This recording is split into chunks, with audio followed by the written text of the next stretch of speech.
Hi,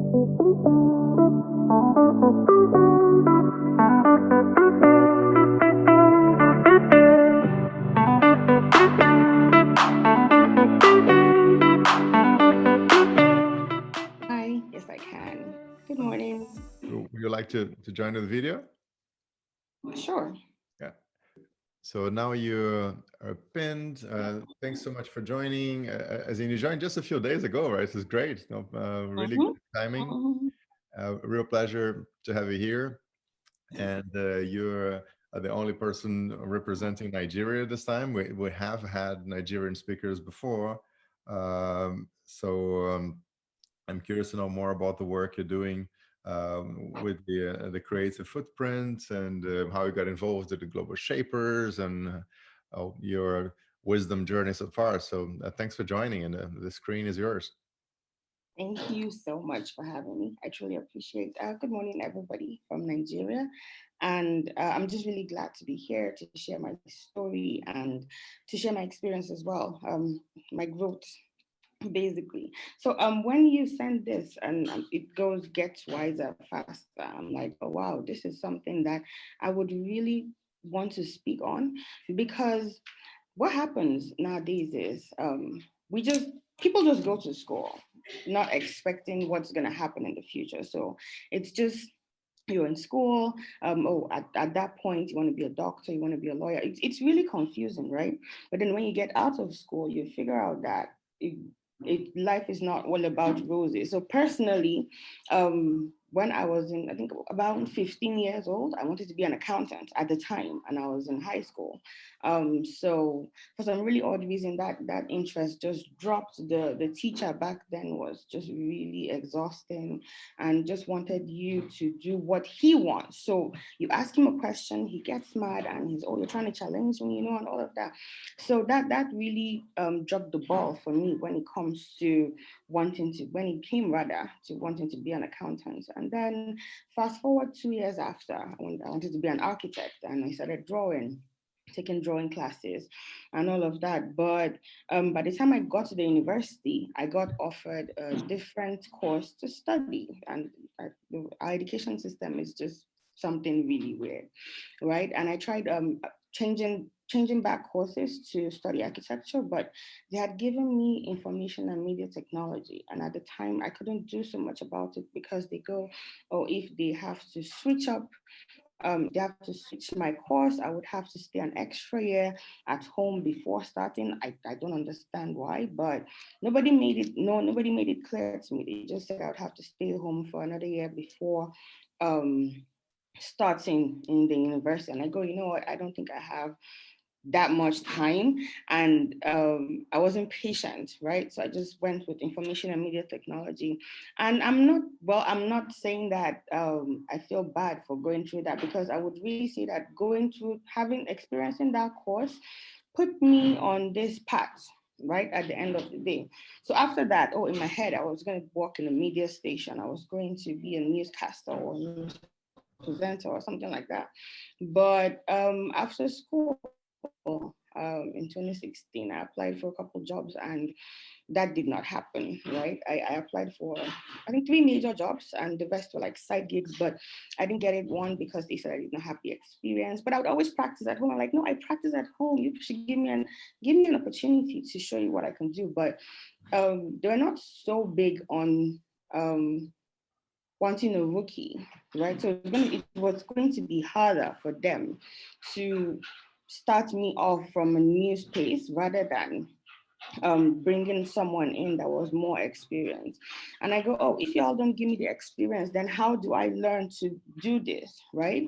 I got back home and I was frustrated, I was confused. And my mom was like, well, just keep trying, you get it eventually. But I'm like, I don't have so much time. I really want to get this started and started now.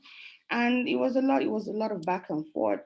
So I got a first job. I landed a job at a tech company here in Nigeria. And what they do is business accelerations, basically, and then the whole project for capacity development as well.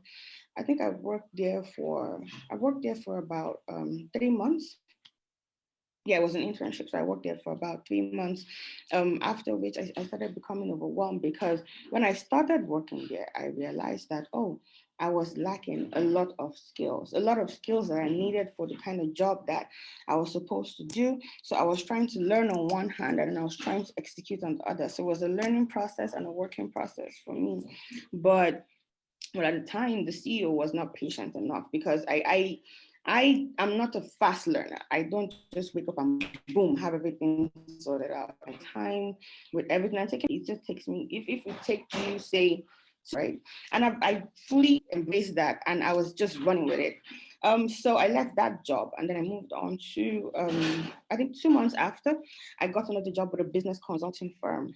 So what they did basically was to hold capacity development sessions for that happened for shaped my marketing skills. It shaped my whole learning curve to understand that, oh, you can actually have something and take out and sell to people. So you have this thing of value and you're taking it out to XYZ, who are your target market, your target customers, and then you sell to them and they come and they buy into your product basically. So that happened for a while, and I go, but the problems I face, this is something that a lot of people go through. I mean, in Nigeria, we've got tons of undergraduates. They don't have jobs. The poverty rate is really high, and all of that. And when you get to have a conversation with them, they tell you, oh. It's the same process, same thing that happened to me basically. They say, oh, you don't have the skill, you don't have that. So I go, what if I start training people to have these life skills right before they try to get a job, right? Which was the whole this was the whole problem that birthed the creative footprint. So the created footprint actually started as K-Hub. Well, my name is Akumishi, and I'm really obsessed with my name. So I like the K in the name, and I go, oh, K-Hub. But with that, I was going to do more of business development and capacity development as well. But I really needed something tailored. I needed something that was like in people's faces to make them understand, even if they don't feel like it's a problem, just put it in their faces and just unconsciously make them pick up these skills that they would need in the future, right? And I go, oh, how can I make that possible really effectively? Effectively, basically. So I said, okay, how about I build learning products that teach them these life skills that are needed for success? What kind of products would I solve? Would I want to produce? I checked myself out. Financial literacy, I'm really well. I am learning now. I'm a lot better now compared to 2 years ago with managing my finances, right? So financial literacy, leadership, entrepreneurship, started forming habits that I really needed for the future of work. And I go, okay, that's fine. So I built two products under the creative footprint. The first is called the Build Up Journal. And what that does is it's made up of two piggy banks, a savings box and an expense box, a time scheduler, and then a journal itself. So the journal is a very interactive book that has spaces where you get to write things down and it has information for you. So it's kind of like a really interactive book that you put out information, you put in information as well. And then the other product is I love to call it the reassuring couch because it's made up of 53 precepts and they just have messages around failure, around leadership. So messages that would help shape people to be better, to want to do better in the future. So yeah, that is basically what the creative footprint is about. And those are the products that we have right now in the market. And so if I was to go back at this point to advise myself, my 15-year-old think of failure. Oh yeah, thank you so much. So I was talking about advice I would give my 15-year-old self. I would definitely tell her to start reading books a little early. So I got hooked on self-help books when I was 24 years old, and it has really shaped me to a large extent to be who I am today. But I would definitely encourage my 15-year-old self to start reading books early, to start asking more questions, to not be afraid to express herself, to try to be creative in everything she does, to be more solutions oriented rather than just see problems. I would definitely tell myself to trust my gut feeling, because I would definitely at the time I operated more on fear because I was afraid of what people would think, of what people would say. But I literally just woke up one morning and I go, people die every day. I'm gonna die someday. What exactly is that? Why am I afraid? What am I afraid of? So I decided to put myself, the whole of myself, give it my all. If I fail or if I don't do what I'm supposed to do, I take it as, okay, you need to probably step back for a couple of days and just look at the situation from a different perspective and try to learn a new process that might make it work, and then go back and run with it. So yes, that's basically my journey with the creative footprint and how I started and what advice I would give to the younger generations. So I'm happy to answer your questions at this time. Yeah, thanks for that. I mean, the one question I have is that what is your name and what is your surname? Because it's actually different. Like, are you Akumishi? Yeah. So yeah, my name is Akumishi. Yeah. My surname is Ayenajeh. Okay, because no, it's reverse here, Oh which is yeah, I it was is. calling you Ayenajeh, and I thought that doesn't sound like a name. I'm making a mistake here, so apologies for that. I know And it's fine, no problem. the other question, well, you could also be called like a double A, like the batteries, right? No, you have Pretty two much. A's. So double A would be a good nickname because then Mhm. people don't have to make spelling mistakes. But the question that is a more serious one is how important was it to have supports from friends and family to create creative footprints? As in, what would have happened if they had given you twice as much support or half as much support in terms of what you'd be able to create? I would start with half. If my friends first off, if they gave me half the support, because till now, till today, a lot of them think I'm too big. Literally send me messages and go, "Oh, you're too busy. Oh, you don't want to hang out." I'm like, no, I actually do want to hang out, but I'm trying to build a product, and I would need your help to build this product rather than hanging out, and having like really casual conversations. Well, most of them don't get it, but some of them are beginning to get the whole idea of me not always being available when they want me to be available. So if I could get more support from them, probably have like I literally want to take them out on an iteration party. Like I had that conversation with a couple of them sometime last week, and I go, oh, we should definitely hang out. I want to run a couple of things by you and just hear your thoughts, right? And they go, oh yes, sure. So I reached out to more people. So since 3 people had said yes to the cause, I reached out to more people, and they're like, oh, you only call me when you need my help, and I'm like, no, that's not really the case. But to be honest, the Global Shapers community, which I am part of, the Abuja hub, they have been super supportive. I would say most of my strength to even build the products in the first place came from there. So just conversations that you would have with people in the hub, you go, oh, this is what I'm working on.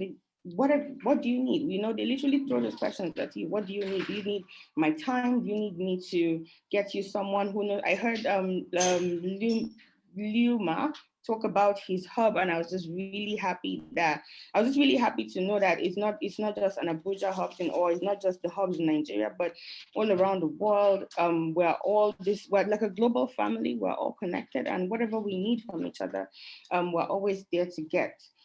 So yes, the Global Shapers community have truly helped shape. I have more friends there than I have friends from growing up, from school and all of that. So yes, I would say the friends I had before joining the community, not so much support, but I think they're beginning to get it.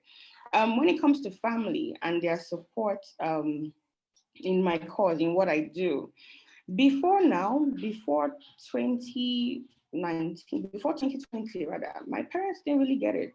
They just thought it was one of those, oh, you're just going to put your head in the wind, and just vibe with it. They didn't get it because, well, and I don't blame them, because the Nigerian ecosystem is not, the typical Nigerian ecosystem is not built to make you really adaptive or supportive towards your children when they're trying to build a startup, because they see that, oh, you're wasting your time, or you're just sitting in front of a computer and not doing so much. But when they hear that you're out at a job, they feel more confident and more relaxed that, oh, you actually do have a job. But when COVID happened and we're all at home, and my dad would see me go on these Zoom calls, and I would send tons of flyers to the family group and be like, oh, this is what I'm doing. This is what I'm doing today. I was like, oh, you getting paid? I'm like, yes, I'm getting paid to speak. So he would, okay, this is interesting. So he started pushing me to push my siblings to make them be more entrepreneurial with the way they work and the things they do, right? So that conversation came up, and after then, so after since 2020, my family has been super supportive, but before then, I did not get as much support I would require to shape my mind, because at the time when I was working my first job was a lot of pressure, from home, from work, from friends. You're you're just trying to keep up. It was just a lot at the time. But now I'm beginning to learn how to manage my time more, and I promise to, well, hang out more with friends, just to, so it's casual hangouts basically. Since I feel like I've got it, I'm beginning to have a hang of it, so I'm going to dedicate more time to friends and doing a lot more hangout. But yeah, so that's basic for now. Yeah, and in terms of the actual community, the users, how much do you interact with them? How much do you learn from people who are using the product?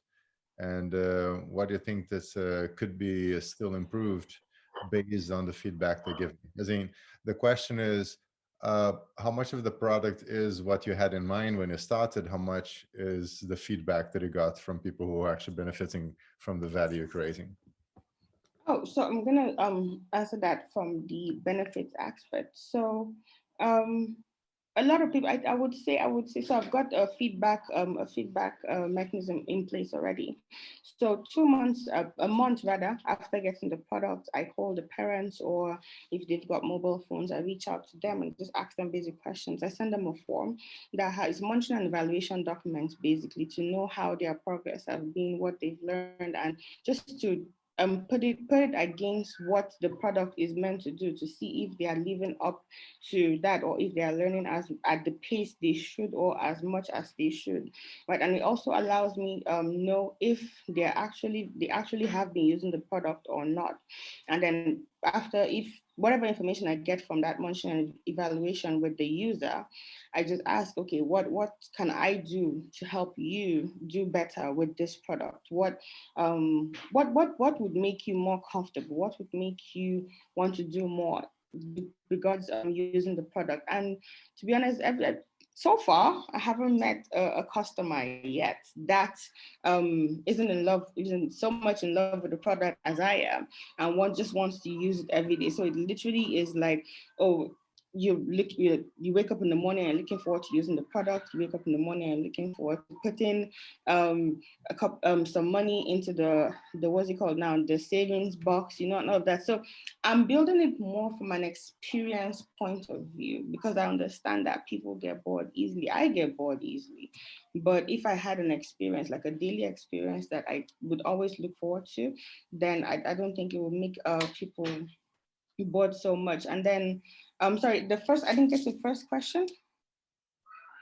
Yeah, that's the question. Is this how much you need to interact with people you're trying to help, right? Because one wise thing I've heard a long time ago is that help is defined by the person receiving the help, not by the Mm-hmm. person giving the help. So Mm-hmm. in many situations, you have very well-intentioned people who are doing things that are not really helping at all, but they feel good because they think they're helping when in fact they're just causing different kinds of problems. Mm-hmm. It's really important to get the message across to teenagers as well, that try to understand the problem from the perspective of the person you're helping. And that could be a client, it could be a grandmother trying to cross the road, right? So, Mhm. I actually had that experience. I was back in my hometown, Rio, and an elderly lady was asking me for help to cross the road.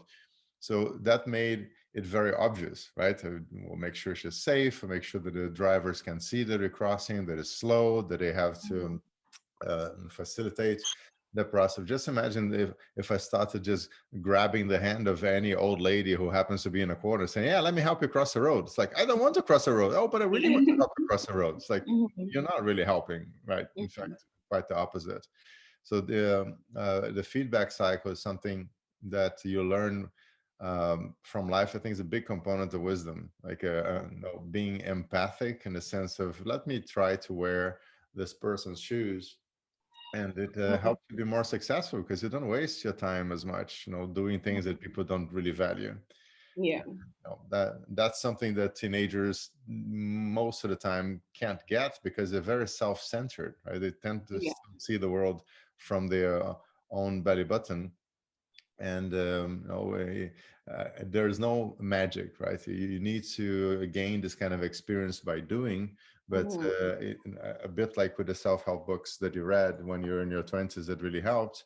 Mhm. If someone can point out that they should be paying attention to a specific topic, they're more likely to seek those experiences and to become wiser faster. Mhm. Which is also a reason why this kind of conversations are really important to have. So you have a gathering of people just to talk about.